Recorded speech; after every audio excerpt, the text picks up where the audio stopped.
Praise the Lord. ஆண்டவராகிய இயேசு கிறிஸ்துவின் நாமத்தினாலே இந்த நாளிலே கர்த்தருடைய வார்த்தை எரேமியா எழுதின தீர்க்கதரிசன புஸ்தகம் 33ஆம் அதிகாரம் 6வது வசனம். இதோ நான் அவர்களுக்கு சௌக்கியமும் ஆரோக்கியமும் வரப்பண்ணி அவர்களுக்கு குணமாக்கி அவர்களுக்கு பரிபூர்ண சமாதானத்தையும் சத்தியத்தையும் வெளிப்படுத்துவேன். தேவனுடைய பிள்ளைகளே, ஆண்டவர் எத்தனை காரியங்கள் இந்த இடத்துல சொல்லிக் கொண்டிருக்கிறார்.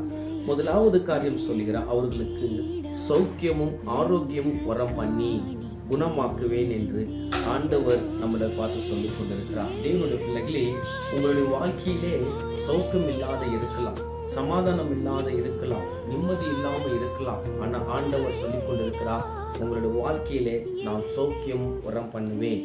நான் உங்களுடைய வாழ்க்கையிலே எப்படியோப்பட்ட நோயில நீங்கள் பாதிக்கப்பட்டிருக்கலாம். உங்களுடைய நோயிலிருந்து எந்த மெடிசினால விடுதலை கொடுக்க முடியாமல் இருக்கலாம்.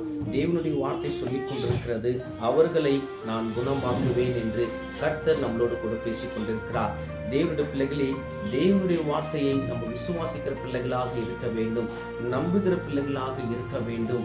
எசேக்கியா ராஜா சோர்பருமா திரும்பி அவனுடைய விண்ணப்பத்தை கர்த்தர் கேட்டார். ஒரே நிமிஷம் ஜெபித்த உடனே தேவன் அந்த ஜெபத்துக்கு பதில் கொடுத்து தேவன் அவனுடைய நோயிலிருந்து சுகத்தை கொடுத்து அவனுக்கு 15 வருஷம் பூட்டி கொடுத்தான் என்று 2 ராஜாக்கள் 20ஆம் அதிகாரத்தில் எழுதப்பட்டிருக்கிறது.